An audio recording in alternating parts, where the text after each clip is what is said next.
Beloved Saints, today's 5-minute message of redemptive history is about Joseph's faith, Part 2, from the second book of Redemptive History series, The Covenant of the Torch.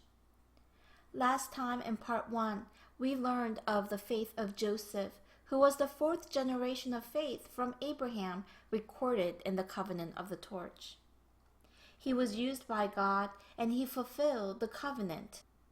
And this was all possible because Joseph had faith that overcame sufferings. Today in Part 2, let us examine how Joseph had faith by a spring.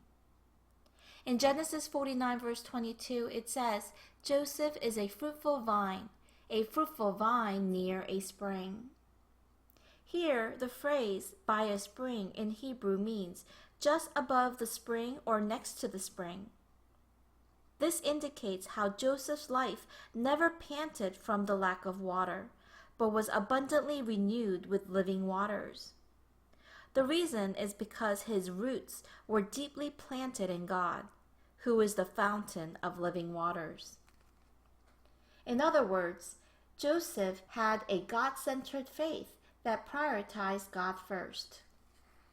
In Jeremiah 17 verses 7 to 8, it says, But blessed is the one who trusts in the Lord, whose confidence is in him. They will be like a tree planted by the water that sends out its roots by the stream. It does not fear when heat comes. Its leaves are always green.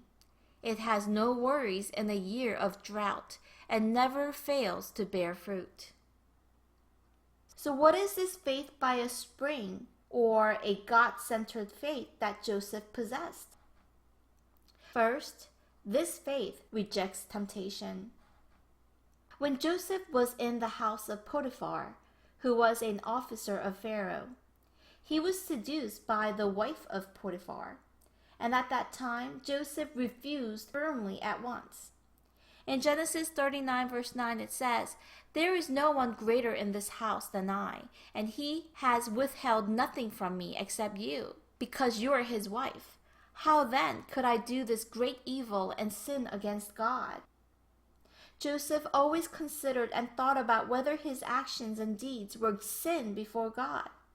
And so he possessed faith that rejected the temptations of this world.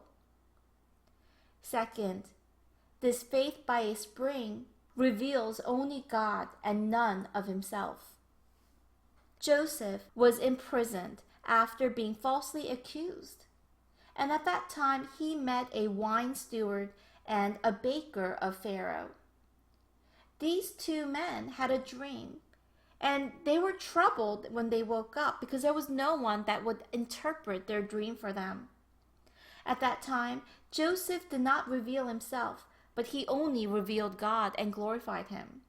In Genesis 40 verse 8 it says, Joseph said to them, Do not interpretations belong to God?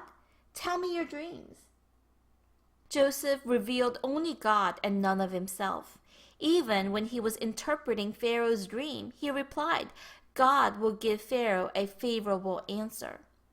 And God has told to Pharaoh what he's about to do.